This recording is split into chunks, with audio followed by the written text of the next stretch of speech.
Alabama lost the playoff game. It was their third loss.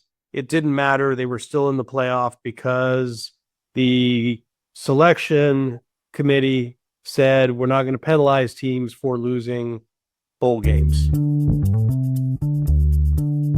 Greetings and salutations, and welcome to the iCoaches Podcast, the global authority on coaching leadership, where coaching wisdom meets real talk. I am your host, Dr. Keith Adams, and on today's Throwdown Thursday edition, we're going to talk about the road to 24. Is the FCS model the direction college football is going in? We'll have that conversation. We're going to talk about in segment 2 the 9-game compromise in terms of redshirting. That's a high number, but we'll look at what they said. And then a couple of guys declared in college football for the NFL draft, and a few said, no, I'm good. We'll have that conversation. With us today to help us navigate all of this, best person to have is our favorite administrator, Robert Abney. Robert, there looks to be a road to 24 in terms of the FBS, because we can't talk about the championship game because it takes place Monday and we tape on Sunday. So we're just going to talk about understanding what the FCS model is, and then talk about the current state of college football. So the FCS, formerly known as NCAA Division I AA, didn't start big. It evolved from a 14 pilot to a 2014 machine. And now the current situation is at 12. So January 23rd is a hard deadline for structural changes. And if Tony Petitti, the commissioner of the Big Ten, and Greg Sankey, the commissioner of the SEC, don't agree, we're probably going to stay at 12 teams. So we might have a 16-team compromise where you have 5 automatic qualifiers, Power 4 champs plus 1 group of 6, and 11 at-large bids. But the Big Ten, who kind of keeps winning titles, is looking at 24. Then you got the bowl game situation in terms of, well, don't forget we've got bowl games, and should we have more games on campus with the playoffs, and should we start at week 0, and what about Army-Navy? When you see all of this, what do you think, man? Wow, that's a lot. I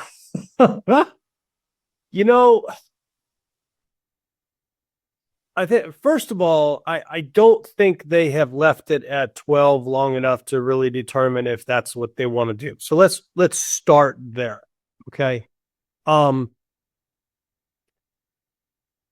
To me, if you're going to have a playoff, if we're bound to determine we're going to have a playoff, that FCS model makes a lot of sense, because there are a couple of things they do with it that there are a couple of things they do with it that make a lot of sense. First of all, you get 10 conference champs, and there are more conferences in FCS than there are in FBS, but you get 10 conference champs, and then you get 14 at-large spots. Top 8 seeds, they seed it. So just because you win a conference does not mean that you get a home game. The top 8 seeds get a first-round bye, okay? The first, I believe I think they play home sites all the way through in FCS, but you could do home sites the first 2 rounds and then build the bowl structure into it. And to me, that would make sense, because if you have home games in those early rounds, you are guaranteeing crowds. You are rewarding teams who have earned the right to be there and the right to host games through their play. You're giving opportunities for teams to get in the tournament. This past year, Illinois State was unseeded and made it all the way to the championship game and was within a blocked extra point of winning, right? So that model makes a lot of sense. We've talked about why that's not going to happen, though. We've talked about the Army-Navy game and how CBS has paid buku bucks for exclusivity on that day, which I guess you could still do you'd have, just don't play any games that day, play them Friday and Sunday, await the NFL on Sunday. So there's that. You also have all of the bowl games, you have bowl games with some significant history and some significant tie-ins, like the Rose Bowl, for example. And you also have all of these conference championship games. And the conference championship games exist for no other reason than to make the conference and the schools that play in the game massive amounts of money. That's it. That's in a playoff system. That's the only reason they exist, right? Because, Alabama lost the playoff game. It was their third loss. It didn't matter. They were still in the playoff because the selection committee said we're not going to penalize teams for losing bowl games. So there's all of that to think about. Also there's, that means that all of these teams that are in the tournament, they're not going to be available for all of these other bowl games. And a lot of those bowl games, there's a brand and they travel, Iowa, we make fun of Iowa all the time. Deservedly so, in my opinion. But Iowa fans travel, and the Citrus Bowl or whatever bowl it is that they go to, that's a non-BCS bowl, New Year's Day Bowl. That bowl benefits by Iowa, Nebraska, schools like that being available. And if you expand the playoff, then it becomes likely that they're less likely that they're in there. So there's a whole lot to chew on with this.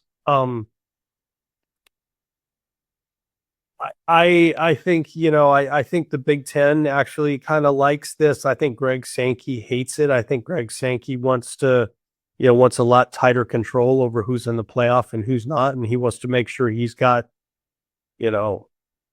however many, 6, whatever he can get in the playoff and kind of limit the other at larges. But I like the idea. I don't think it has any legs, but we'll see. And yes, as you said, that's a lot. So part of our job is to simplify. Well, one, there's nothing wrong with an AQ because the NCAA tournament tells you AQs. Okay, fine. The FCS tournament has shown you AQs work. So if your conference champion is an AQ, then Duke makes the tournament. That doesn't mean they're going to get a top seed or not, but they're in. So if we did AQs, Power Fives have one. There you go. I'm a fan of doing 2 group of 5s with a 2014 model. So now those kids have something to play for. Great. 2 of them are going to get in. Now, I don't know about 3. We do the NCAA tournament net rankings with college basketball every week, but at least you got 2 shots. Okay. And then what are we talking about? Just like the NCAA tournament, we just joked on yesterday's show that Texas is a middling SEC team and they got a better shot of getting in than a quality mid-major. 4, bowl games aren't going to go away because I saw the ratings for last year. Yeah, people are watching, and they're probably watching strictly for entertainment purposes only. And in terms of playing in the bowl game, this year the CK Safe Project had the opportunity to present the Balanced Student Athlete Award at the Open Doors Bowl Series, and we were on the field. And you know what, Robert? Those kids from those 4 schools got to play where the Steelers played the preseason game at the NFL Hall of Fame. They got a tour of the NFL Hall of Fame. And when that last game won on a 2-point conversion, kids were crying, families were excited. Wasn't Field Stadium, but you're going to get that feeling and emotion 32 times with however you do your bowl games. And if you can tighten up the portal window so at least you have somebody playing in the bowl games, you can make all of this happen. So I I'm sorry. I can be wrong and you can tell me, but 24 is the way to go and no more, because you can say we're following a pre-established FCS model that has been shown to be exciting. The Division III model has 40 teams and they tend to be fine, and nobody screams and hollers and gnaws at their teeth or anything. Go ahead, sir. And the D3 schools play 9 games. Yeah. They play 9 games and then they have a tournament, right? So if you have teams that go through the tournament, they'll wind up playing 14, 15 games, but they play 9, which means you might only get 5, or perish the thought, 4 home games from which to collect revenue. So we ain't seeing that, my man, because you know that Alabama is not going to give up, all of the cash that they get from their annual sellout from when they play Our Lady of the Perpetually Hopeless. But if you start at week 0 and you get rid of the worthless conference championship games and you play the first 2 rounds of the playoffs on home campuses, you can still play Sanford and you can still, get this out of the way. But man, no one cares. If I'm coaching, I don't care about the conference. We've added this thing in the area that I am right before the playoffs where the teams play. And if I was coaching, and you wouldn't see following very long for that game. I can tell you, because there's no reunion for the county championship. There's no reunion for that. And another example is this. In the state of New Mexico, the way they select teams for the state tournaments is a seeding process. Okay. And they still have these district tournaments for volleyball and basketball. Okay. And I can't remember the criteria anymore. I think they made something so that the district, whoever wins the district tournament is in. But I mean, for the most part, the only reason these tournaments exist is because they make the district money. And at the end of the district tournament, if you have 6 teams in the district, you pool all the money from the 5 games, everybody turns in their expenses, all of that. And then you use that money to pay for awards for kids. And then everything else is a check that goes back to each of the schools in the district.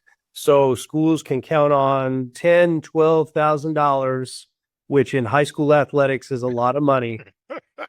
That's a lot of money with which they can do stuff, right? Yeah, or a home game for George when he was an AD. All right, so fans, sorry, George. It's segment 2. We're going to talk about the redshirt rule. I'm still laughing because I didn't make anything when I was an AD. And give Robert's thoughts about the possible move to 9 games. We'll be right back on the iCoaches Podcast. Today's student athletes face pro-level challenges without pro-level support. The CKA SAVE project is here to change that. For 16 plus years, Dr. Keith Adams and his team have provided comprehensive academic and athletic support from middle school through post-graduation transitions. NIL guidance, transfer portal navigation, academic coaching, career planning, they've got it covered. The CKA SAVE project. When your future is on the line, experience matters. Learn more at www.ckasaveproject.org. Welcome back to the iCoaches Podcast. In segment 2, we want to talk and explore about FBS coaches' unanimous recommendation to overhaul the college football redshirt rule. So this is what we like to call the, quote, non-game compromise. So players can play up to 4 regular season games plus playoffs and still preserve a year of eligibility. The proposed change was to increase the threshold to 9 games. Unanimously, it was approved by FCBS coaches at the at the AFCA convention, and I believe the NCAA did approve that. Robert, nine? What are you thinking about 9-game redshirt? First of all, you already said it. What are we doing? What are we doing here? 9? 9. That's a whole season. It's 3/4 of a season because most of these guys play 12 games. It's 3/4 of a season. I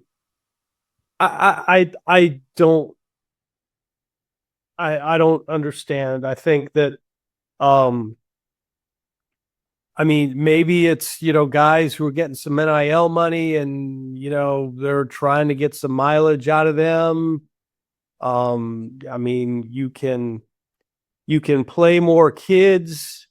You can play more kids and not have injuries during blowouts, I guess, because NIL is forcing more teams to focus on their 2 deep rather than overall program depth. So maybe those kids get a chance to play.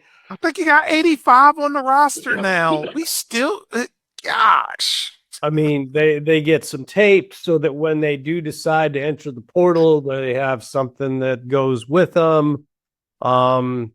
Increase player. I don't know.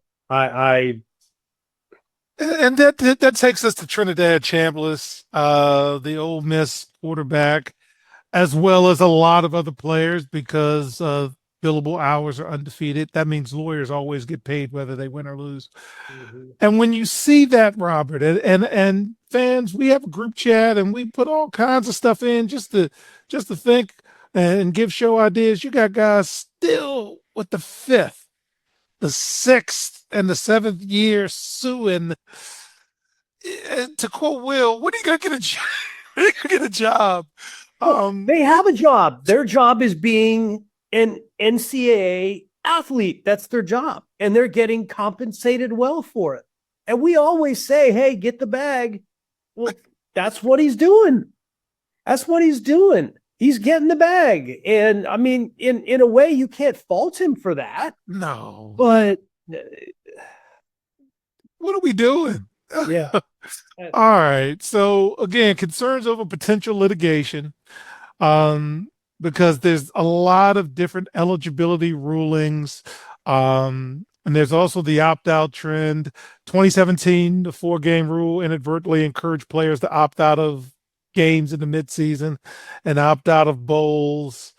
And then you got the NIL piece. And you have, as we talked about in the previous segment and yesterday, is this gainful employment or what have you? Any final thoughts on this? Because I'm glad it's just us having our regular conversation, fans, and I appreciate the feedback that you like that we just talk about it. What do you think? I mean, are they gainfully employed? I mean, legally, no, because there hasn't been anything collectively bargained. But let's be honest, for all intents and purposes, they're employed. They're employed, and we can't call it that, but that's what it is. They're employed. Oh, and man. I mean, I can't begrudge these young guys that No. if they can find a way to be eligible in the NCAA for 8 seasons, who are we to say no? Because, and we've talked about this before too. 100 years ago, the NCAA had an opportunity to do stuff with this. The NCAA could have done some things to make financial, not enticements, but, kids could have profited from jersey sales and endorsements. And they could have done this a long time ago. And had they done that, would we be where we are now?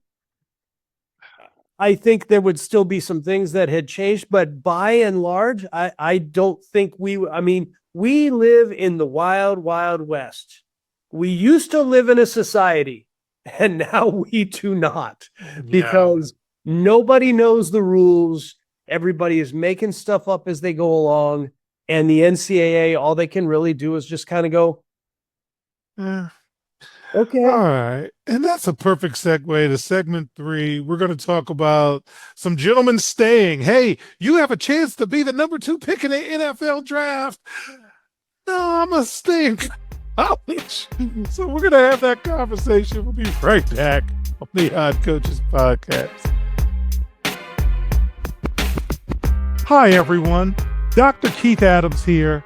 And for over 30 years, I've dedicated my life to helping student athletes succeed, not just on the fields and the courts, but in the classroom and beyond. And that's why I founded the CKA Save Project. The CKA Save Project understands that finding the balance between academics and athletics is crucial for long-term success. That's why the CKA Save Project offers a range of programs, including personalized consulting, mentorship, and coming in 2027, our innovative Gap Year Basketball Academy designed to assist both young men and women reach their full potential both on and off the court. I'm incredibly excited to announce that the CK Save Project is now partnering with the Cascade Sports Network.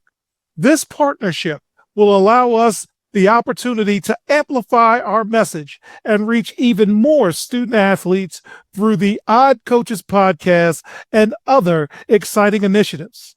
Join the CKA Save Project and the Cascade Sports Network as we empower the next generation of student athletes. Visit CKA on the web at www.ckasaveproject.org to learn more. Let's work together to find the balance and help unlock your potential. Welcome back to the Odd Coaches Podcast. And in segment 3, we're going to talk about the declaration deadline and shockwaves across the country because last week, Dante Moore returned to Oregon. He actually announced it on SportsCenter that he's going to return. By staying, he is deferring an estimated $50 million guaranteed from the NFL because, for context, Travis Hunter, the two-way player, stopped playing both sides, Travis, signed for about $46 million, and nobody's taking less money in the NFL. So Moore only has 20 career starts, and NFL scouts prefer a minimum of 25. Unless you're the Denver quarterback, Bo Nix, get well soon, who had like 60 games of college experience. So he had a great year, but that last game left a bad taste in his mouth. And Fernando Mendoza, the Heisman winner, kind of outplayed him, and that would bother me too. But again, we're talking about a lot of money. So we've got a lot of players staying. Dylan Thurman from Oregon. He's leaving early. He's a projected top 50 pick. He wanted to keep his development going. You have a lot of other players. So we're advisors, sir. When you see this and you see the amounts of money and you see the decisions folks are making, what's your response, Robert? Well, first of all, with Dante Moore, I actually think that's a good decision. I think recent draft history suggests that players, especially at the quarterback position, who have played more games at the college level, have an easier transition when they get into the NFL. I mean, Bo Nix played 127 games at the college level. Okay, he didn't play that many. He played a lot. Okay. He played like 60. That's not a joke. Right. I think he played 60. He's somewhere around 60 games. But his transition compared to people he was drafted with, his transition has been easier than a lot of other people. Same with Drake May. Drake May played a lot of games. Okay. Whereas you look at a guy like Mac Jones. Well, the Patriots drafted Mac Jones. He was the starter for one season in Alabama.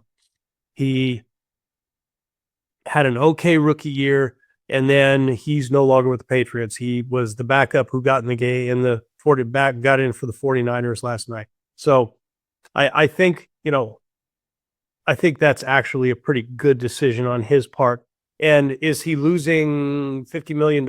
Sure, but he's not going hungry. Let's say that, right? He's not going to starve. There's no sign at the stoplight for that guy. No, he's not eating ramen and hot dogs. He'll be fine. Okay. I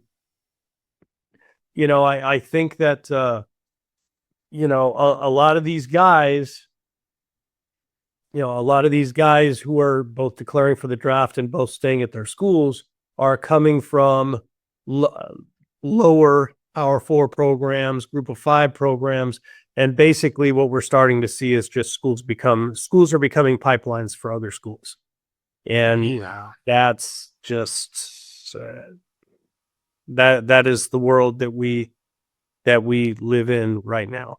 I think it's going to be interesting to see. We're taping on Sunday. The national championship is Monday. I am going to be interested to see how Fernando Mendoza plays against Miami and that defensive line. That defensive line is real. They are no joke. And, if he plays well and Indiana wins, he's unquestionably the number one pick. Enjoy your time in Vegas. That I could not think of a town that would be worse for you, young man. But that's where we are. Oregon, excuse me. I will see what they get in the portal. We'll see what they get in the portal. But Dante Moore coming back guarantees they're going to score points. Can they stop anybody? And that's always that's always been the question with them. It was a question with Texas Tech for a long time. A little higher level for them, but can they stop anyone? Yeah. As we wrap this up, anytime you get to go to a college campus and spend significant time, even if it's a semester, I'm all for it, because the level of growth and development and just being in the dining hall and seeing all of the people from the various parts of the country and the world, it is something that is so understated and undervalued, Robert. I scream. If that's what you want to do, spend as much time on a college campus as possible. I'm taping here from UNC Chapel Hill, and while we're here, we're going to visit NC State. We're going to visit as many schools as possible, because there's a level of energy that, man, and money's kind of taken that away. Now, nobody said go visit 18 campuses as you go from year to year to year to year. We like for you to get a degree, but I digress on that one. So going back is going to help his growth and development. And when people talk on the shows we look at about the money aspect, man, again, we did research and it said intrinsic motivation is aligned. Extrinsic motivation is not sustained. So if he thinks another year is going to help his growth, development, and so forth, and no, he's not going to be hungry, then what have you? You didn't go do it. But if you think leaving is your option, then go ahead and leave. But it's crazy, and we're just here as two guys on a podcast for the ride. So as we close, on behalf of my favorite administrator, Robert Abney, I'm Dr. Keith Adams, saying thank you for listening and or watching the iCoaches podcast, the global authority on coaching leadership, also seen on the Cascade Sports Network. And we will see you on the sidelines. Until next time, take care. We hope you enjoyed today's show. The iCoaches podcast drops new episodes every Tuesday, Wednesday, and Thursday. Make sure you subscribe to the iCoaches podcast on YouTube, Spotify, and iHeartRadio. Follow the iCoaches podcast on the X platform at iCoaches. Follow Dr. Keith Adams and the CKA Save Project on social media at CKA Save Project. For more information about the CKA Save Project, visit them on the web at www.ckasaveproject.org. See you next time on the iCoaches podcast.